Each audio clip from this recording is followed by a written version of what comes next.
नमस्कार साथियों, polity planet के इस मंच पर मैं डॉक्टर योगेश शर्मा एक बार फिर से आप लोगों के साथ हूँ। साथियों, मेरा पिछला ऑडियो लेक्चर जिसमें मैंने आरएएस साक्षात्कार के तैयारी के लिए एक प्रारंभिक रूपरेखा प्रस्तुत की थी और उसमें 3 बातों का मैंने प्रमुख रूप से जिक्र किया था। पहली बात जो तैयारी के संदर्भ में आवश्यक है वो आपका बायोडेटा से संबंधित जानकारियाँ। दूसरा महत्वपूर्ण भाग कुछ महत्वपूर्ण मुद्दे जिनमें सामाजिक, राजनीतिक, आर्थिक, सांस्कृतिक, तकनीकी, वैज्ञानिक और अंतर्राष्ट्रीय किस्म के मुद्दे, उनकी जानकारी, उनका ज्ञान प्राप्त करना। और तीसरा चरण मैंने बात की थी जिसमें साक्षात्कार के दौरान आपसे साक्षात्कार बोर्ड के द्वारा पूछे जाने वाले कुछ आकस्मिक या काल्पनिक प्रकार के प्रश्न जो आपकी प्रशासकीय दक्षता और आपकी प्रशासकीय बुद्धि को सूचित करते हैं।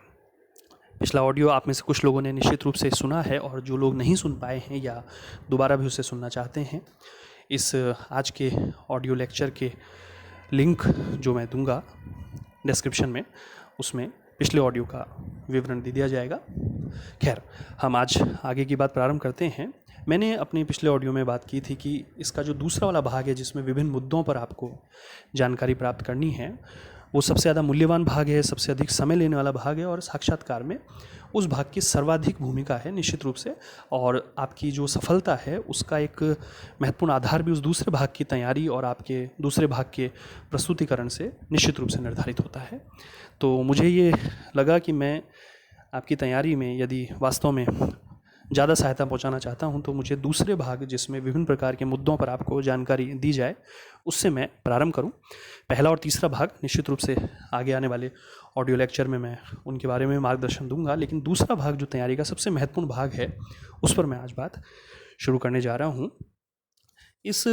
दूसरे भाग में जैसा कि मैंने उस दिन बताया था आपको कि आपके ज्ञान का परीक्षण होता है और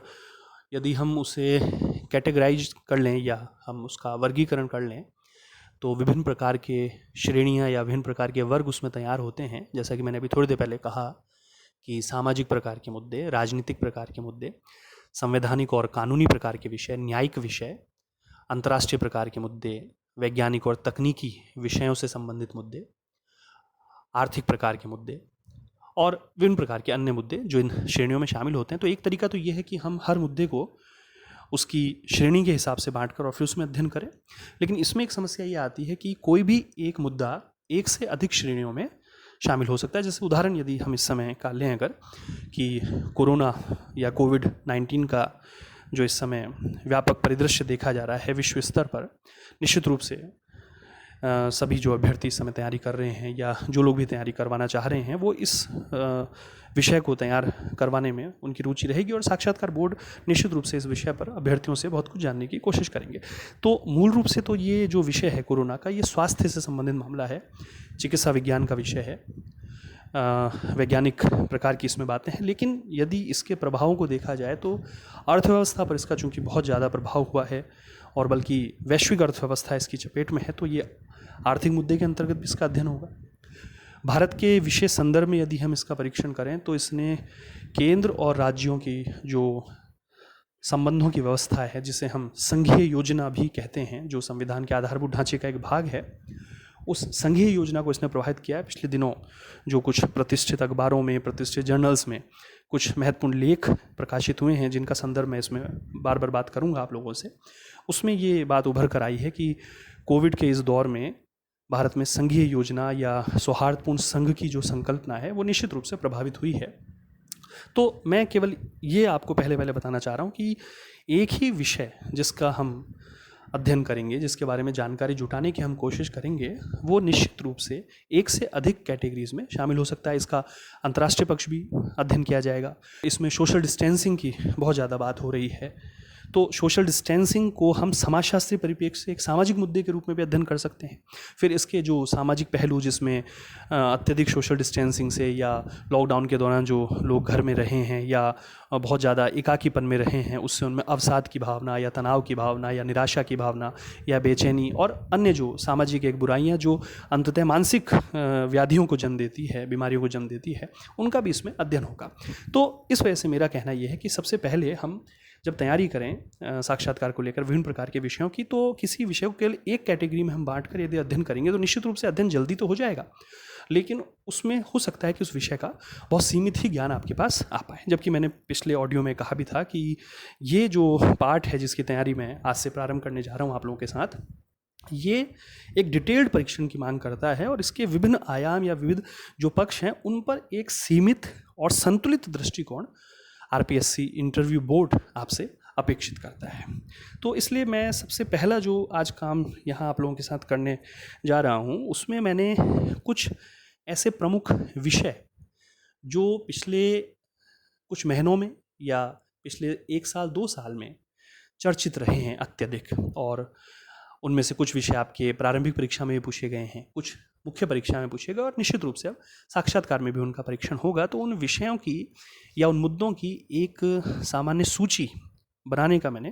प्रयास किया है और वो मैं इस समय आप लोगों को बताने जा रहा हूँ। अच्छा, दूसरी बात जो मैं कहना चाह रहा हूँ इसमें कि जो विषय मैं बताऊँगा उन हर विषय पे हम दो दृष्टिकोण से विचार कर सकते हैं। एक उसका परंपरागत दृष्टिकोण है, दूसरा उसका समकालीन दृष्टिकोण। जैसे उदाहरण के लिए इस समय भारत चीन सीमा विवाद एक मुख्य पक्ष है जिस पर निश्चित रूप से बहुत सारे प्रश्न पूछे जाने की संभावना है।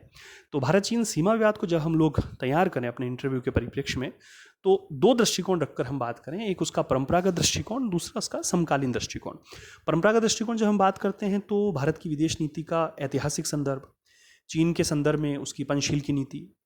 दलाई लामा का या तिब्बत का जो संदर्भ 1960 के दशक में देखा गया व्यापक रूप से, और 1962 में भारत चीन का जो युद्ध हुआ, उसके अलावा शीत युद्ध के दिनों में पाकिस्तान, चीन और अमेरिका का जो एक गठबंधन निर्मित हुआ, निश्चित रूप से भारत और सोवियत संघ की मैत्री का विरोध उसमें एक आवश्यक पक्ष के रूप में शामिल था। ये एक परंपरागत जानकारी से इस विवाद के संदर्भ में जाननी चाहिए। दूसरा है उसका समकालीन पक्ष जो इन दिनों देखा जा रहा है, जिसमें मूल रूप से जो गलवान नदी घाटी का एक विवाद हम लोगों ने देखा है, गलवान घाटी से रिलेटेड जो विवाद है, या लद्दाख के जो प्रश्न हमने देखे हैं, या अक्साई चीन का संदर्भ इस समय बार बार देखा जा रहा है। चीन में मानवाधिकारों के हनन का मुद्दा इस समय देखा जा रहा है। हांगकांग में जिस प्रकार के आंदोलन देखे जा रहे हैं, तिब्बत में इस समय जिस प्रकार का संदर्भ देखा जा रहा है, भारत को कूटनीतिक रूप से, रणनीतिक रूप से घेरने की जो एक नीति चीन के द्वारा पिछले कुछ समय से अपनाई जा रही है, स्ट्रिंग ऑफ पर्ल्स जिसे हम लोग बोलते हैं, मोतियों की माला की रणनीति, या दक्षिण चीन सागर में जिस प्रकार के प्रयास हो रहे हैं, या भारत चीन विवाद के संदर्भ में एक विश्व में नए प्रकार का शक्ति संतुलन उत्पन्न होने की संभावना देखी जा रही है, एक नए प्रकार के शीत युद्ध की भी आशंका जताई जा रही है। तो ये इसका एक समकालीन मुद्दा है जिस पर भी हमें व्यापक रूप से चर्चा करनी होगी। तो मेरा सरोकार इस बात से है कि किसी भी टॉपिक को जब हम तैयार करें तो उसके परंपरागत पक्षों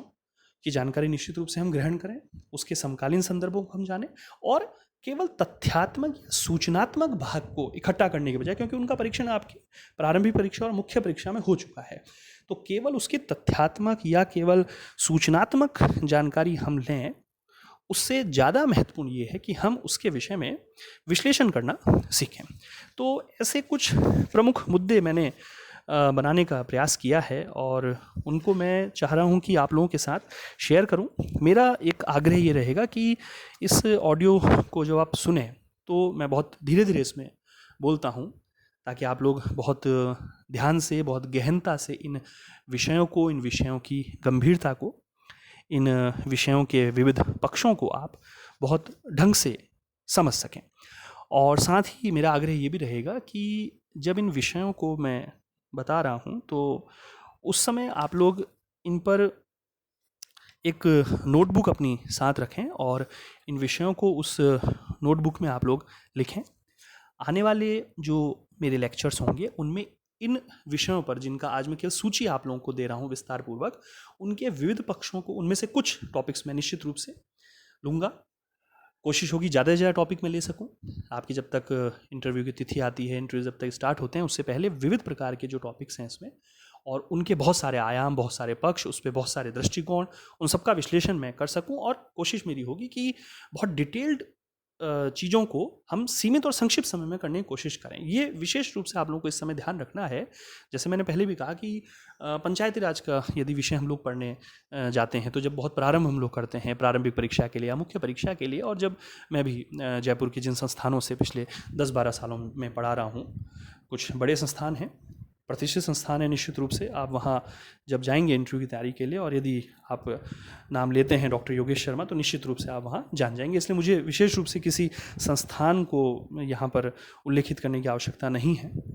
तो मैं जो बात कहना चाह रहा हूँ कि प्रारंभिक और मुख्य परीक्षा की जब हम लोग कक्षाएं लेते हैं तो एक ही टॉपिक पे कई कई घंटे तक हम लोग वहाँ बात करते हैं। ऐसे मैं उदाहरण दे रहा था कि पंचायती राज की हम जब लोग बात करते हैं तो पंचायती राज का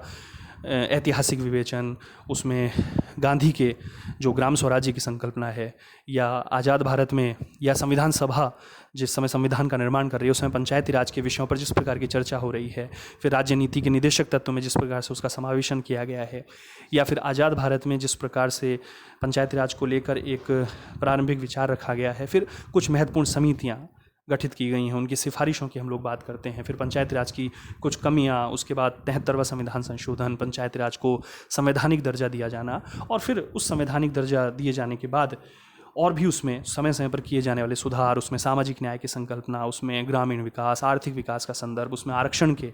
विषय, इन व्यापक जो परिप्रेक्ष्य है उस पर हम लोग बहुत डिटेल चर्चा करते हैं। तो मेरा यहाँ सरोकार इस बात से है समझाने से, आप लोग समझें इस बात को, कि अब हम लोग जो चर्चा करेंगे उसमें सारे विषय शामिल तो होंगे,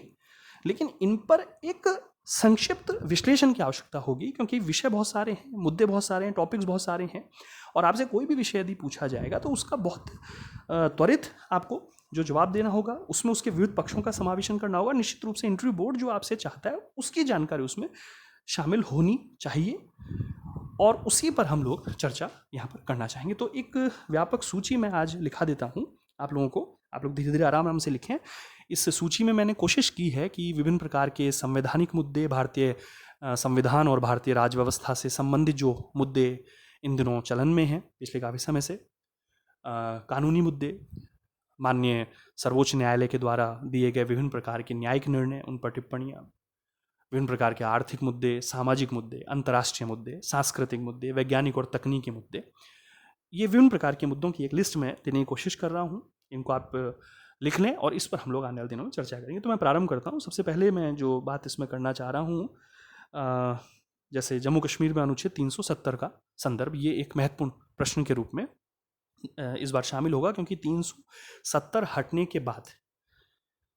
का जो समय है उसमें ये पहला इंटरव्यू आरएएस का है, क्योंकि जिस अवधि में ये हटा है और उसके बाद ये पहली बार होगा कि आरपीएससी आरएएस के इंटरव्यू उस समय ले रही है। जब पिछले जो इंटरव्यूज़ लिए गए थे उस समय तक ये अनुच्छेद मौजूद था, उस समय अलग प्रसंग थे, अब अलग प्रसंग उपस्थित हो गए। तो अनुच्छेद 370 की संवैधानिक योजना, जम्मू कश्मीर को दिया गया विशेष जो स्टेटस है,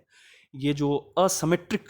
काइंड ऑफ फेडरलिज्म है, जिसको हम लोग असममित या विषम प्रकार का संघवाद बोलते हैं, जो जम्मू कश्मीर के संदर्भ में अनुच्छेद 370 के साथ है, उत्तर पूर्व के राज्यों और कुछ अन्य राज्यों के संदर्भ में 5वीं अनुसूची, 6ठी अनुसूची और अनुच्छेद 371 और 371 के अंतर्गत बहुत सारे जो अन्य अनुच्छेद हैं, 371 ए से लेकर 371 जे तक के जो प्रावधान है, वहाँ ये असममित संघवाद देखा जाता है। तो जम्मू कश्मीर में जब से चूंकि अनुच्छेद 370 हटा है और उसके बाद विभिन्न प्रकार की स्थितियाँ देखी जा रही हैं वहाँ पर, जम्मू कश्मीर का जो एक बदला हुआ संवैधानिक और राजनीतिक परिदृश्य है, तो उस पर एक डिटेल्ड चर्चा की आवश्यकता होगी। इसी प्रकार दूसरा जो मुद्दा है वो है समान नागरिक संहिता का, 3 तलाक का। हालांकि संविधान निर्माण के समय से मुद्दा चर्चित रहा है, और जिस समय हमारी सरकारों ने काम करना प्रारंभ किया है तब से इस पर बात होती रही है। 1980 के दशक में शाहबानों के समय ये बड़ा चर्चित रहा, 90 के दशक में सरला मुदगल के केस में बहुत ज़्यादा चर्चित रहा, और फिर अभी 2015, 16, 17 में शायरा बानो के बाद में ये बड़ा वापस से फिर चर्चित हुआ। तो 3 तलाक का जो विषय है, हालांकि समान नागरिक संहिता 3 तलाक से इतर, 3 तलाक से परे भी बहुत कुछ है, हम उस पर भी बात करेंगे, लेकिन 3 तलाक का मुद्दा चूँकि ज़्यादा चर्चित रहा है, उस पर माननीय न्यायालय का एक डिसीजन आया, और बहुत सारे डिसीजन पहले भी आ चुके थे, हम उनका भी एक संक्षिप्त विवेचन लेंगे। तो जो डिसीजन आया और उसके बाद हमारी माननीय संसद के द्वारा इस पर जो कानून बनाया गया है, क्या पक्ष इसके होंगे, किस प्रकार से धार्मिक स्वतंत्रता या पंथ निरपेक्षता का या अल्पसंख्यक अधिकारों का या धार्मिक अधिकारों का या लैंगिक जो समानता का संदर्भ है, या कानून के समक्ष समानता की जो बात है, या जीवन का जो अधिकार में गरिमापूर्ण जीवन के अधिकार की जो व्याख्या होनी है, उन सब विषयों को इसमें हम लोग शामिल करने की कोशिश करेंगे। इसी प्रकार एक अन्य मुद्दा दल बदल के प्रावधान का है, क्योंकि दल बदल निश्चित रूप से 1980 के दशक में, जब 1985 में 52वें संविधान संशोधन से दल बदल निरोध का प्रावधान किया गया, 10वीं अनुसूची का समावेशन किया गया, और उसके बाद 2003 में 91वें संविधान संशोधन से इसमें कुछ और भी परिवर्तन किए गए। निश्चित रूप से तब से चर्चित रहा है, बहुत ज़्यादा चर्चित रहा है। लेकिन हाल के समय में दल बदल को लेकर बहुत सारी घटनाक्रम देखे हैं हमने, विभिन्न स्टेट्स में इसकी हमने बातें देखी हैं। दल बदल की स्थिति देखी गई है सरकार के गठन में और सरकार की बर्खास्तगी में, फिर दूसरे दल की सरकार का गठन हो जाना, राज्यपालों की उसमें भूमिका, विधानसभा के जो अध्यक्ष हैं, स्पीकर हैं, उनकी इसमें भूमिका की हमने बात देखी है। तो इन पर हम लोग चर्चा करना चाहेंगे। इसी प्रकार अनुच्छेद 356 एक बहुत महत्वपूर्ण और चर्चित अनुच्छेद है, और हाल फिलहाल के समय में भी अनुच्छेद 356 और उसके संदर्भ में राज्यपाल की भूमिका, उसका कोई दुरुपयोग यदि होता है, न्यायालय का उसमें क्या दृष्टिकोण है, क्योंकि 1994 का जो SR बोम्मई का केस है और उसमें माननीय न्यायालय ने अनुच्छेद 356 और राष्ट्रपति शासन के संदर्भ में, केंद्र राज्य संबंधों के संदर्भ में, संघवाद के संदर्भ में, पंथ निरपेक्षता के संदर्भ में एक बहुत व्यापक और बहुत शानदार जो व्याख्या की है, उसका भी एक विवेचन बहुत आवश्यक होगा। इसी तरह कोरोना का जो संदर्भ है उसमें बहुत सारे प्रश्न उठेंगे। यहाँ एक विशेष बात आपको ध्यान रखनी है कि चूँकि यहाँ बात RPSC के द्वारा लिए जाने वाले इंटरव्यू की है और राजस्थान का प्रसंग है, तो भीलवाड़ा का जो मॉडल बहुत चर्चित रहा, वहाँ के तत्कालीन जो प्रशासन है और तत्कालीन जो कलेक्टर साहब ने बड़ा उल्लेखनीय और प्रशंसनीय जो कार्य किया उस दौरान, तो इस पर एक विशेष रूप से आपको मैटर करने का प्रयास करेंगे, क्योंकि भीलवाड़ा मॉडल की चर्चा पूरे देश भर में हुई। तो इस पर प्रश्न किए जा सकते हैं, क्योंकि प्रशासन का बड़ा इसमें योगदान था और आप भी एक प्रशासनिक अधिकारी बनने जा रहे हैं। तो इसमें आपसे केवल ज्ञानात्मक प्रश्न नहीं, बल्कि उस मॉडल को ध्यान में रखते हुए जो एक साक्षात्कार की रूपरेखा का तीसरा भाग मैंने बात की थी, जिसमें काल्पनिक प्रश्न होते हैं प्रशासन की भूमिका को लेकर, उस पर भी बात की जा सकती है। तो ये एक कुछ प्रमुख हमने बात इसमें की है। इसके अलावा यदि मैं कुछ और बात करूं, तो जैसे एक देश एक चुनाव का मुद्दा जो बहुत अधिक चर्चित रहा है इस समय, हालांकि कोविड के इस दौर में वो मुद्दा ऐसा लगता है कि नेपथ्य में चला गया है, पृष्ठभूमि में चला गया, लेकिन फिर से उस पर निश्चित रूप से बात होगी, क्योंकि संसद के भीतर उस पर चर्चा है, विभिन्न प्रकार के जो आयोग हैं, नीति आयोग के अंतर्गत उसमें चर्चा है, विभिन्न प्रकार के जो विशेषज्ञों के आर्टिकल्स हैं उसमें उस पर बात हुई है। तो एक देश एक चुनाव का मुद्दा, क्योंकि भारत में जो 4 आम चुनाव हुए थे पहले 1967 तक के, वहाँ ये बात देखी जाती थी कि संपूर्ण देश में लोकसभा और विधानसभाओं के चुनाव एक साथ आयोजित होते थे, तो उसके अपने प्रॉस एंड कॉन्स, अपने लाभ और हानि दोनों हैं, और इन दिनों ये मुद्दा विशेष रूप से चर्चित रहा है। तो ये इसकी कंसेप्ट क्या है, इसको यदि लागू किया जाता है तो इसके लिए संविधान में किन किन स्थानों पर अपेक्षित संविधान संशोधन करने पड़ेंगे, इससे राष्ट्रीय बनाम राज्य राजनीति का जो मुद्दा है या संघवाद की योजना पर इससे किस प्रकार के प्रभाव होंगे, ये एक विशेष रूप से चर्चित विषय है। इसी प्रकार सबरीमाला मंदिर से जो जुड़ा हुआ विषय है, जिसमें आस्था का अधिकार, पंथ निरपेक्षता की बातें, धार्मिक स्वतंत्रता का अधिकार, महिलाओं की जो समानता, लैंगिक समानता के जो विषय हैं, इस पर न्यायालय का दृष्टिकोण, इस पर वहाँ की सरकारों की जो दृष्टिकोण हैं, उन पर हम चर्चा करेंगे। एक विशेष जो विषय इस समय चर्चित हुआ है सूचना के अधिकार को लेकर, क्योंकि अधिनियम में कुछ संशोधन किए गए हैं, अधिनियम में कुछ प्रावधान किए गए हैं, तो सूचना का अधिकार जो सुशासन की प्राप्ति में, या आप जो प्रशासन में जाना चाह रहे हैं उसमें, वैसे भी RTI की अहमियत पिछले लगभग 1.5 दशक में अत्यधिक मात्रा में बढ़ी है। और आप लोग जो तैयारी कर रहे हैं,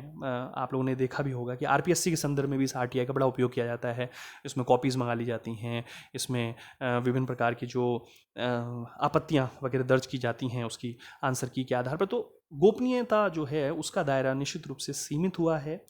एक अधिकार आप लोगों को बहुत ज़्यादा व्यापक रूप से मिले हैं। तो सूचना के अधिकार और इसके वर्तमान जो परिप्रेक्ष्य है, इस पर हम चर्चा करने का प्रयास करेंगे। एक ये बिंदु है। दूसरा बिंदु मानवाधिकारों की जो अवधारणा है और मानवाधिकार अधिनियम में जो संशोधन किए गए हैं, उससे आयोग की संरचना में जो बदलाव किए गए हैं, फिर मानवाधिकार आयोग क्यों बहुत प्रभावी नहीं बन पाया है अब तक, पिछले लगभग 1993 में जब से इसका गठन हुआ तब से लेकर अब तक क्यों ये बहुत शक्तिशाली नहीं बन पाया है। टिप्पणी कई बार की जाती है कि नखविहीन और दंतविहीन आयोग के रूप में ये काम करता है, जबकि कार्य बहुत महत्वपूर्ण है इस समय, और वैश्विक परिदृश्य भी मानवाधिकारों का बड़ा महत्वपूर्ण है। इसी प्रकार आपकी अभिव्यक्ति की स्वतंत्रता का मुद्दा इस समय विशेष रूप से चर्चा किए जाने योग्य है। सेंसरशिप की इसमें बात है, सोशल मीडिया जो बहुत ज़्यादा प्रचलन में है इस समय, IT एक्ट का संदर्भ है, फेक न्यूज़ जो एक सामाजिक स्थिति में भी एक विवादास्पद मुद्दा है, राजनीतिक स्थिति में विवादास्पद मुद्दा है, उस पर विशेष रूप से बात होनी चाहिए। मीडिया ट्रायल इस समय एक विशेष विषय है, क्योंकि ये देखने में आ रहा है कि मीडिया के माध्यम से प्रचारित करके किसी भी विषय में एक राय निर्मित कर दी जाती है। किसी विषय पर, किसी विवाद पर, किसी व्यक्ति के पक्ष या विपक्ष में एक राय निर्मित कर दी जाती है। तो मीडिया ट्रायल जो है कहाँ तक उचित है या अनुचित है, उस पर बात होनी चाहिए। क्या अभिव्यक्ति की स्वतंत्रता के अंतर्गत मीडिया ट्रायल को अनुमति दी जा सकती है या नहीं दी जा सकती है। इसी प्रकार चुनाव आयोग की स्वायत्तता, क्योंकि चुनाव आयोग के द्वारा निश्चित रूप से भारत में बेहतरीन काम किया गया है। पिछले 7 दशकों में बेहतरीन तरीके से चुनावों का संचालन किया गया, और भारत में भारतीय जो लोकतंत्र है, जो विश्व का सबसे बड़ा लोकतंत्र माना जाता है, एक परिपक्व लोकतंत्र है, उसमें चुनावों को एक उत्सव के रूप में लिया जाता है। तो चुनाव आयोग की जो भूमिका है, उसमें एक चुनाव आयोग की स्वायत्तता का जो प्रसंग है, उस पर बात होनी चाहिए। चुनाव सुधार एक चर्चित मुद्दा है, विशेषकर 1970 के दशक से अब तक इसमें समस्याएं नए नए प्रकार की आई हैं। धन बल का, भुजबल का जो विषय है, वहाँ से लेकर बहुत सारे नए विषय, और अभी हाल में जो एक आपराधिक प्रकृति के व्यक्ति का जो परिदृश्य उपस्थित हुआ है, उस समय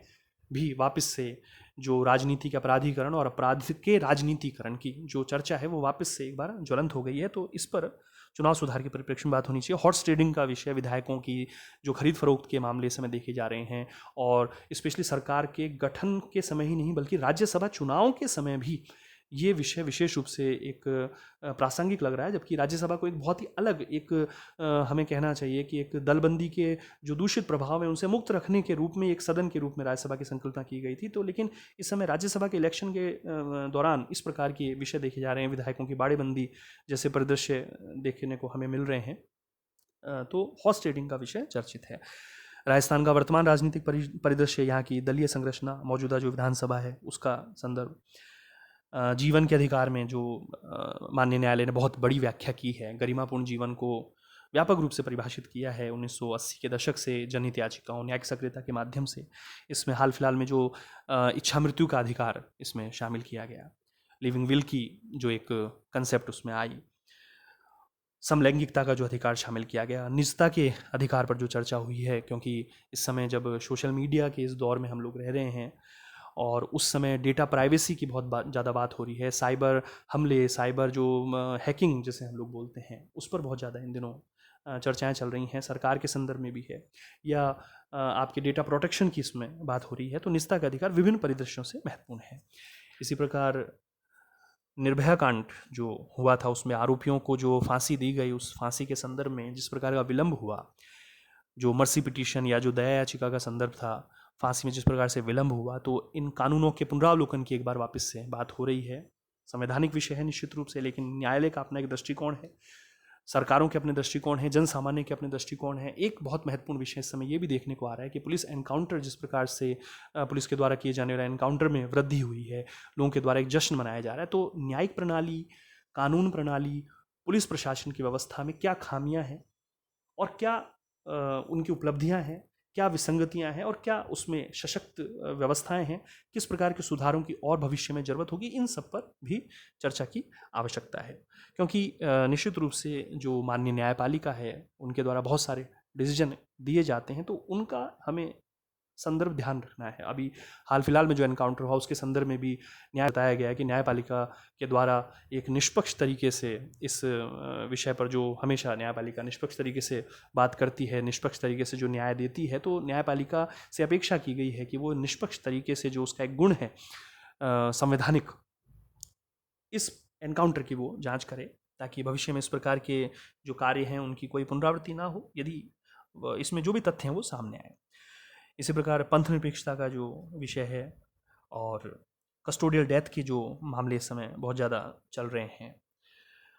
उसके संदर्भ में पुलिस सुधार की जो बात है, कम्युनिटी पुलिसिंग का मुद्दा है। एक महत्वपूर्ण विषय जो पिछले काफ़ी समय से चर्चित रहा, नागरिकता संशोधन कानून का, CAA सिटीजनशिप अमेंडमेंट एक्ट की जो बात हुई,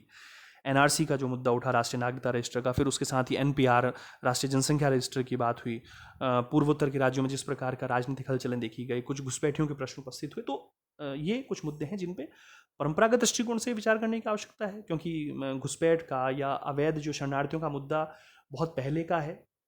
पूर्वी पाकिस्तान जो बांग्लादेश है उसके निर्माण के समय से उससे पूर्व का ये मुद्दा है। माननीय न्यायपालिका ने जो नागरिकता की पहचान के लिए जो कट ऑफ डेट जो तय की है उसमें भी यदि हम देखते हैं तो ये मुद्दा 1971 से पहले और उससे 1971 के बाद दोनों समय में चला आ रहा है। तो इसलिए मैं आपसे थोड़ी देर पहले कह रहा था कि परंपरागत तरीके से और समकालीन तरीके से दोनों तरीके से हम लोग इसमें बात करें। फिर शाहीन बाग का मुद्दा है, छात्र आंदोलन जिस प्रकार से देखे गए हैं, प्रोटेस्ट हुए हैं, विशेषकर दिल्ली में ये प्रोटेस्ट बहुत ज़्यादा देखे गए हैं। और एक सांप्रदायिक हिंसा भी दिल्ली में अभी कुछ समय पहले देखी गई। तो सांप्रदायिकता का मुद्दा इस समय चर्चित हुआ है। राजनीतिक विषय में लाभ का पद महत्वपूर्ण रूप से चर्चित रहा। जनप्रतिनिधित्व कानून की कुछ धाराएं, उस पर न्यायपालिका के दृष्टिकोण की बात हो रही है। केंद्र शासित प्रदेशों में उपराज्यपाल और मुख्यमंत्री के जो विवाद देखे गए हैं, विशेषकर दिल्ली और पुडुचेरी की हम यहाँ बात करना चाह रहे हैं। लोकपाल और लोकायुक्त की बात है। पंचायत राज और नगरीय निकायों से जुड़े मुद्दे हैं। इस समय न्यायिक प्रणाली में सुधार के अंतर्गत वर्चुअल कोर्ट की जो बात है, मोबाइल कोर्ट की जो व्यवस्था की बात हो रही है, उस पर निश्चित रूप से हमें सामग्री या मटेरियल तैयार करने की आवश्यकता होगी। नीति आयोग एक महत्वपूर्ण विषय है इंटरव्यू की तैयारी में। उसकी भूमिका, उसकी संरचना, योजना आयोग से उसकी तुलना, नीति आयोग का वर्तमान परिदृश्य, जीएसटी के लिए जो संविधान में संशोधन किया गया, उसके साथ राजकोषीय संवाद का जो मुद्दा है, वित्त आयोग की जो सिफारिशें हैं, भारत में सहकारी संवाद और प्रतिस्पर्धामूलक संवाद, इन दोनों की योजना, इन दोनों की तुलना। कुछ समय पहले संविधान संशोधन के माध्यम से दिए गए इकोनॉमिकली वीकर सेक्शन को जो आरक्षण है, आर्थिक रूप से जो पिछड़ा वर्ग है उसको दिया गया आरक्षण है, उसके मापदंड हैं। आरक्षण वैसे भी हमेशा एक चर्चित विषय रहा है। तो आरक्षण की, क्योंकि पहले संविधान संशोधन से बात होना प्रारंभ हो गई थी,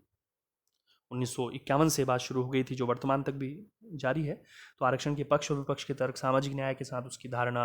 राज्य का अफर्मेटिव एक्शंस, राज्य की सकारात्मक कार्रवाई का विचार है। उसी प्रकार वर्तमान लोकसभा की जो दलीय संरचना है, इससे संबंधित बातें हमको जाननी चाहिए। हालांकि इसमें कुछ तथ्यात्मक विवेचन है, तो लेकिन हमें ये जानना होगा।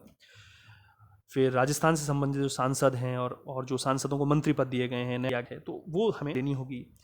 सीबीआई और पुलिस के मध्य टकराव के जो विवाद देखे गए हैं कुछ राज्य विशेष के संदर्भ में, वहाँ की हमें बात करनी होगी। राम जन्मभूमि बाबरी मस्जिद का जो विवाद है, उसमें माननीय न्यायपालिका ने जो डिसीजन दिया है, उसकी स्थिति, धार्मिक स्वतंत्रता के अधिकार के साथ वो विषय, अल्पसंख्यक एवं बहुसंख्यक के जो मुद्दे हैं, भारत के भूतपूर्व मुख्य न्यायाधीश को राज्यसभा का सदस्य बनाया गया और इसके क्या इफेक्ट्स हैं, न्यायपालिका की स्वतंत्रता को किस संदर्भ में इसके साथ हम लोग परिभाषित करेंगे। इलेक्टोरल बॉन्ड का विषय है, पदोन्नति में आरक्षण का विषय है, हाल फिलहाल पीएम केयर फंड की जो बात आई है उस पर एक विशेष रूप से चर्चा होनी चाहिए। फिर और भी अन्य मुद्दे हैं जिस पर हमें तैयारी करनी होगी। मैं निश्चित रूप से जानता हूँ कि बहुत सारे मैं मुद्दे आप लोगों को बता दिए हैं और आप लोगों को ऐसा लग रहा होगा कि ये तो बहुत व्यापक हो गया, लेकिन आप समझिए कि हमें व्यापक रूप से ही तैयारी करनी होगी और मुझे जहाँ तक लग रहा है कि आप लोगों को समय पर्याप्त इसमें मिलेगा। और पिछले लेक्चर में मैंने कहा था कि इस समय आप लोगों को चयन में विशेष सावधानी रखनी होगी। चयन का मतलब है कि कौन से ऐसे स्रोत हैं, कौन से ऐसे सोर्सेज हैं जहाँ से आप जानकारी एकत्रित करना चाहेंगे, कौन से ऐसे कोचिंग संस्थान, जैसे मैंने बताया कि मोस्ट ऑफ जो विद्यार्थी हैं इस समय साक्षात्कार की तैयारियों के लिए, जो पहले का ट्रेंड मैं आपको बताना चाहूँगा 2012, 13, 16 का जो ट्रेंड बताना चाहूँगा, उस समय ये होता था कि जो विद्यार्थी हैं राजस्थान के कोने कोने से, वो सब इंटरव्यू की तैयारी के लिए विशेष रूप से जयपुर आ जाया करते थे, क्योंकि जयपुर में इस समय निश्चित रूप से कोचिंग संस्थानों की नकल बहुलता है, बल्कि कुछ बहुत बेहतरीन कोचिंग संस्थान हैं जहाँ एक अच्छा मार्गदर्शन दिया जाता है। और हम लोगों ने वहाँ जुड़कर उन कोचिंग संस्थानों के माध्यम से जो टॉप 10 या टॉप 50 रैंक में बहुत सारे विद्यार्थियों का चयन वहाँ से हुआ है, तो उनसे जुड़ा करते हैं निश्चित रूप से विद्यार्थी। तो इस समय ये देखने को मिलेगा कि वो कोचिंग संस्थान इस समय किस प्रकार से मॉक इंटरव्यूज़ वगैरह का आयोजन करते हैं। तो थोड़ा सा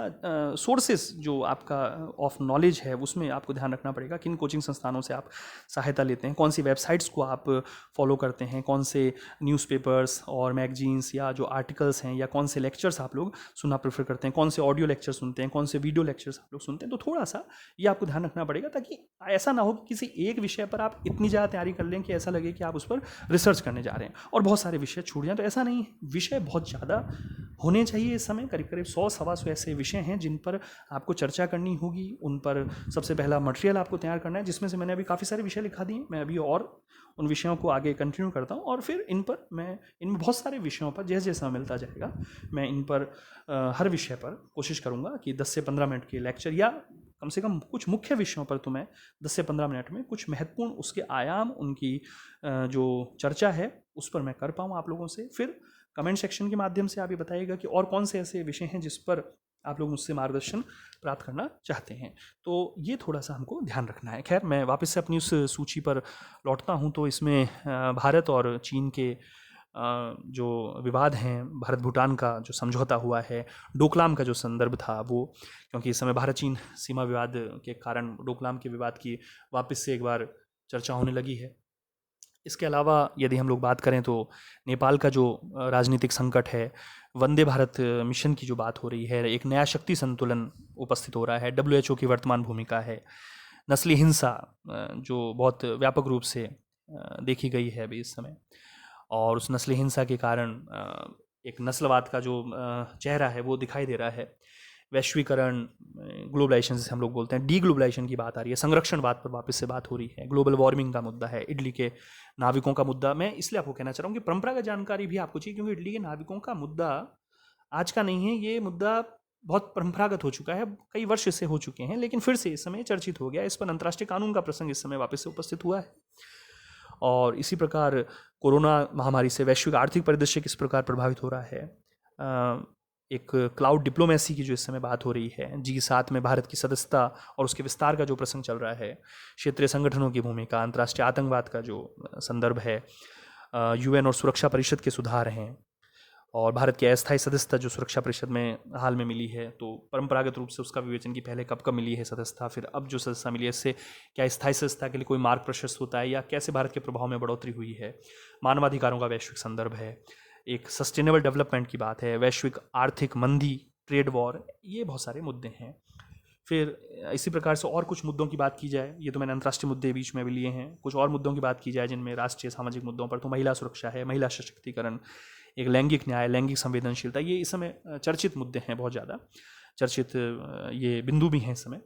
आत्महत्या की बढ़ती हुई प्रवृत्ति, अभी पिछले दिनों कुछ आत्महत्या के ऐसे केसेस आए हैं जिनके कारण एक व्यापक रूप से चर्चित रहा है विषय कि कैसे ये अवसाद का सामना किया जाए। कुछ मोटिवेशनल प्रकार की बातें उसमें होने लगी हैं। तो चूंकि यूथ में प्रवृत्ति देखी जा रही है और आप सब लोग युवा हैं, इसलिए निश्चित रूप से कुछ प्रश्न पूछे जा सकते हैं कि कैसे समाज में इस प्रकार की प्रवृत्तियां जो देखी जा रही हैं उनमें किस प्रकार से उनका निराकरण किया जा सके। समाजशास्त्रीय अध्ययन अपनी जगह है। आपको ध्यान होगा या शायद पता भी होगा कि सिगमंड फ्रायड का जो या इमानुएल दुर्खिम के जो अध्ययन इसमें आते हैं, क्योंकि ये जो लोग हैं, हालांकि सिगमंड फ्रायड का तो मनोविश्लेषण अलग प्रकार का है बिल्कुल, मेन जो आत्महत्या के संदर्भ में इमानुएल दुर्खिम की जो संकल्पनाएं देखी जाती हैं, तो क्या उनका कोई सैद्धांतिक विवेचन, ये खैर उस समय पूछा जाना ज़्यादा कारगर होगा जब आप समाजशास्त्र विषय का आपने, सोशलॉजी का विषय आपने, या मनोविज्ञान साइकोलॉजी का विषय आपने ग्रेजुएशन या पोस्ट ग्रेजुएशन में अध्ययन किया होगा। अन्यथा एक सामान्य प्रश्न इस पर आत्महत्या को लेकर जो एक टेंडेंसी है, एक प्रवृत्ति जो है, और इससे कैसे निजात पाई जाए और कैसे इन विषयों का निराकरण किया जाए, इस पर बात हो सकती है। एक समाज में जो नैतिक मूल्यों के ह्रास की प्रवृत्ति देखी जा रही है, अश्लीलता का जो चलन बहुत ज़्यादा मात्रा में देखा जा रहा है, उस पर किस प्रकार की बात होगी, क्योंकि ये देखा जा रहा है जुवेनाइल जस्टिस के संदर्भ में विशेष रूप से देखा जा रहा है कि बहुत प्रकार के जो मामले हैं छेड़छाड़ के या जो दुष्कर्म के जो मामले हैं, उनमें एक नाबालिग जो बच्चे हैं उनकी संलिप्तता बहुत मात्रा में देखी जा रही है। अखबारों के माध्यम से आप जान सकते हैं इस बात को। तो ये किस प्रकार से इन चीज़ों का निराकरण होगा। सोशल मीडिया का दुरुपयोग है, शिक्षा का व्यावसायीकरण है, इस समय तो जैसे ऑनलाइन शिक्षा की भी जो बात हो रही है, तो एक नया मुद्दा जुड़ सकता है कि कोरोना काल में ऑनलाइन शिक्षा के माध्यम से प्लेटफॉर्म तो उपलब्ध करा दिए गए हैं, लेकिन चूंकि आर्थिक घटक, आर्थिक क्षेत्र प्रभावित हुआ है, लेकिन उसके बावजूद ऑनलाइन क्लासेस के लिए आपको यदि फीस वगैरह देनी है, तो कैसे इसमें व्यक्ति सर्वाइव करेंगे, कैसे इसमें विद्यार्थी सर्वाइव कर पाएंगे। तो शिक्षा के व्यवसायीकरण पर एक इसमें बात हो रही है।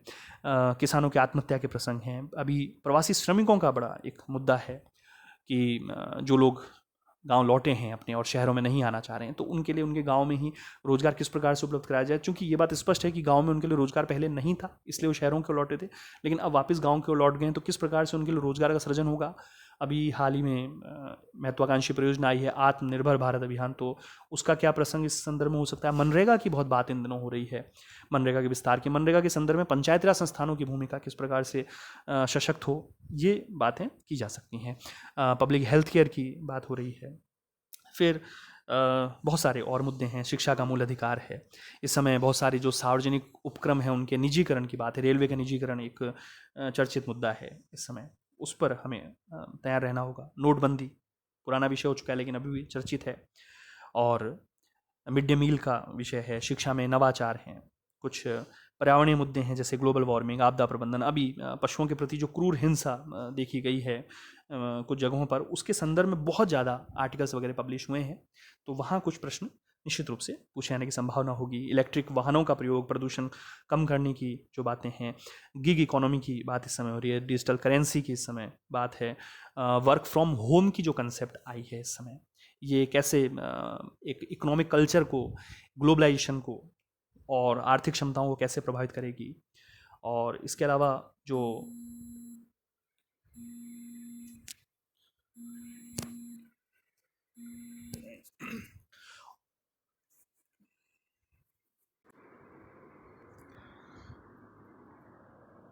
ऑनलाइन शॉपिंग वगैरह का जो मुद्दा है इस समय, उस पर किस प्रकार से बात होगी। स्किल यूनिवर्सिटी का विषय है। ई गवर्नेंस की इस समय बात है। एक एग्री टूरिज्म इस समय चलन में है। सेना में कुछ महत्वपूर्ण परिवर्तन हो रहे हैं, नए पद सृजित किए गए हैं। तो ऐसे कुछ मुद्दे हैं जिन पर व्यापक रूप से चर्चा होनी आवश्यक है, ऐसा मेरा मानना है। तो एक बहुत विस्तृत सूची मैंने यहाँ पर प्रस्तुत की है अभी, और मुझे विश्वास है कि ये विस्तृत सूची ये बताने में सहायक होगी कि आप लोगों को बहुत सारे मुद्दों पर तैयारी करनी है। ये मैंने बता दिया कि मुद्दों पर जो तैयारी करनी है उसमें किसी एक ही मुद्दे को बहुत ज़्यादा तैयार ना करना है, बहुत सारे मुद्दों को तैयार करना है और उनके सभी आयामों को हमें छूना है। इसलिए मैंने कहा कि किसी एक विषय को हम किसी एक क्षेत्र में ही शामिल ना करके, उस अगर एक क्षेत्र में शामिल करते हैं तो इससे डर ये होता है कि उसके अन्य पक्ष आपसे छूट सकते हैं। तो कोशिश हमारी ये होनी चाहिए कि हम उसके विविध पक्षों का अध्ययन कर लें ढंग से, उसके परंपरागत, समकालीन और उसके विश्लेषणात्मक मुद्दों पर हम लोग बात कर लें। तो ये जो अभी मैंने एक प्रयास किया है आज, इससे आप लोगों को ये भी लग गया होगा कि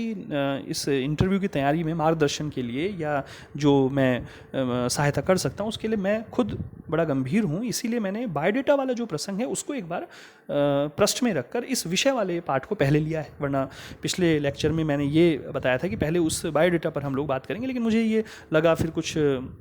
लोगों ने ये मुझसे कहा भी कि इस प्रकार का जो विषय जनित बातें हैं, मुद्दों पर जो बातें हैं, वो मैं पहले आप लोगों से करूं तो ज़्यादा बेहतर होगा। तो इसलिए मैं इन मुद्दों पर आज मैंने एक लिस्ट आप लोगों को दी है, सूची एक दी है, और शीघ्र ही जो मेरा अगला ऑडियो लेक्चर मैं बनाऊंगा बहुत जल्दी समय में, शायद 3-4 दिन के अंदर मैं अपलोड कर दूंगा। उसमें मैं 1 या 2 या 3 मुद्दे मैं उसमें लूँगा, 10-10, 15-15 मिनट के हिसाब से उस पर एक व्यापक विवेचन इसमें प्रदान करने का प्रयास करूंगा। तो आशा है कि मेरा प्रयास आप लोगों को अच्छा लगा होगा और आपकी सफलता में निश्चित रूप से सहायक होगा। आपसे अपेक्षा है, जो इन दिनों सभी यूट्यूबर या यूट्यूब में जो भी ऑडियो वीडियो लेक्चर डालते हैं वो ये निवेदन करते ही हैं, तो मैं भी वो कह देता हूँ। हालांकि बस मैं आखिर में कहता हूँ, लोग शायद प्रारंभ में कह देते हैं। तो आप इस चैनल को सब्सक्राइब करें, शेयर करें, कमेंट करें और मुझे बताएं कि और किन किन मुद्दों पर आप लोग चर्चा चाहते हैं इनके अलावा। और आत्मविश्वास रखें, खूब पढ़ें और आगे बढ़ें। धन्यवाद, नमस्कार।